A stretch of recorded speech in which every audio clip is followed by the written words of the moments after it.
ఈరోజు వైఎస్ఆర్సీపీ సీఎం అంజద్ బాషా గారు 9వ తారీఖు అల్లం హాస్పిటల్లో జరిగిన దుర్ఘటన గురించి వైఎస్ఆర్సీపీ పార్టీకి ఏం సంబంధం లేదు, తెలుగుదేశం పార్టీ విఫలమైన దానివల్ల వైఎస్ఆర్సీపీ పార్టీ పైన నింద మోపుతున్నారని ఆరోపణ చేయడం జరిగింది. తెలుగుదేశం పార్టీ స్థాపించబడిన తర్వాత ఉమ్మడి రాష్ట్రంలో మన రాష్ట్రంలో అడ్లర్లకు మారుపేరుగా ఉండేది. తెలుగుదేశం పార్టీ ఎన్టీ రామారావు గారు స్థాపించిన తర్వాత మత ఘర్షణలు లేకుండా చేసి అటు హైదరాబాద్ పాత బస్తీలో గాని, ఇటు విజయవాడ సిటీలో గాని, ఇటు రాయలసీమలో ఫ్యాక్షనిజాన్ని గాని రూపురేఖలు లేకుండా చేసింది ఎన్టీ రామారావు గారు, తెలుగుదేశం పార్టీ. దాని తర్వాత చంద్రబాబు నాయుడు గారని మన ఉమ్మడి రాష్ట్ర ప్రజలకంతా తెలుసు, తెలంగాణ ఇటు ఆంధ్రప్రదేశ్. ఈరోజు అంజద్ బాషా చెప్తే అంజద్ బాషా దగ్గర తెలుసుకోవాల్సిన పరిస్థితి రాష్ట్ర ప్రజలకు లేదు. మన 9వ తారీఖు జరిగిన దుర్ఘటన మేము కూడా పోయినాం.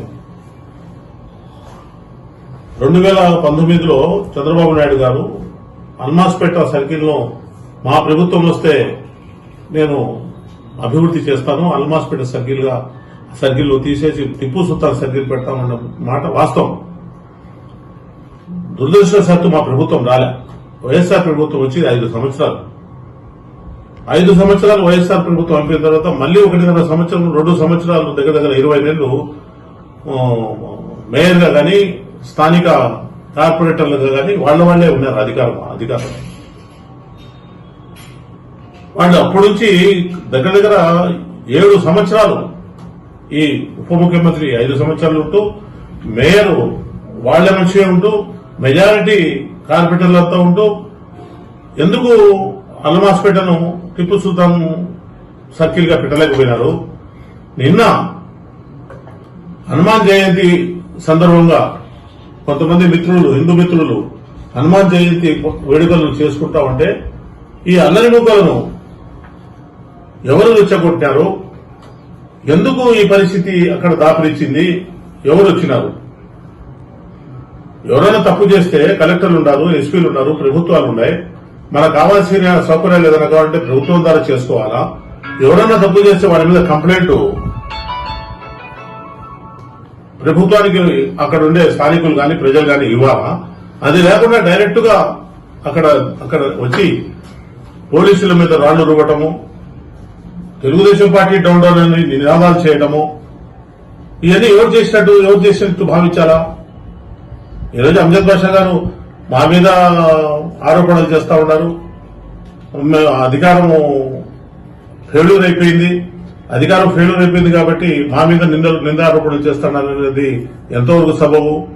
మేము చెప్తా ఉన్నాము, అధికారము ఫెయిల్యూర్ కాదు, అధికారం సక్సెస్. ఈరోజు మీరు చేసిన పని, మీరు చేసిన కుట్రలు, చంద్రబాబు నాయుడు గారు ప్రతి మీటింగ్ లో, ప్రతి ఊర్లో, ప్రతి నియోజకవర్గంలో చెప్తా ఉన్నారు, వైఎస్ఆర్సీపీ పార్టీ వాళ్ళు ఎంతకైనా తెగిస్తారు, వాళ్ళు అధికారం కోసము వాళ్ళ సొంత మనుషులైనా చంపేసి తెలుగుదేశం పార్టీ వాళ్ళు చేసినారని ముద్దాయిగా పెట్టడానికి ప్రయత్నం చేస్తారు, మత ఘర్షణలు సృష్టిస్తారు, పల్లెల్లో భూముల దగ్గర గలాటాలు సృష్టిస్తారు, వాళ్ళు ఏదో ఒక రకంగా అధికారంలో రావాలని ప్రయత్నం చేస్తారు. మనమంతా తెలుగుదేశం పార్టీ కార్యకర్తలము జాగ్రత్తగా ఉండాలని తెలుగుదేశం పార్టీ జాతీయ అధ్యక్షుడు చంద్రబాబు నాయుడు గారు కానీ, మన వర్కింగ్ ప్రెసిడెంట్ లోకేష్ బాబు గారిని చెప్పడం జరుగుతూ ఉంది. అది ఈరోజు నిజమైతా ఉంది. మీరు 5 సంవత్సరాలు ప్రభుత్వం పెట్టుకుని, మీరు ప్రభుత్వం పోయిన తర్వాత కూడా 20 నెలలు 18 నెలల దాకా మీరు మేయర్ గా ఉండి మీరు ఎందుకు చేయలేకపోయినారు? మేము చెప్పినాము తెలుగుదేశం పార్టీ సీఎం గారు చెప్పినారంటారే, 19లో చెప్పినాం, మేము సీఎం గారు చెప్పినారు, అక్కడే చెప్పినారు అల్మాస్పేట సర్కిల్లోనే. తర్వాత ప్రభుత్వం వచ్చిందా సీఎం గారు చేసేదానికి? చంద్రబాబు నాయుడు గారు చేసేదానికి అవకాశం ఉందా తెలుగుదేశం పార్టీ చేసేదానికి? మీరు కదా వచ్చింది అధికారంలోకి, మీరు ఎందుకు చేసుకోలేకపోయినారు? లాస్ట్ మీరు మేయర్ గా దిగిపోయేటప్పుడు ఏమని పెడతారు ఆ సబ్జెక్టు? మేము టిప్పు సుల్తాన్ సర్కిల్ పెట్టదలుచుకున్నాము, ప్రభుత్వం నిర్ణయం పైన వదిలిపెట్టారు.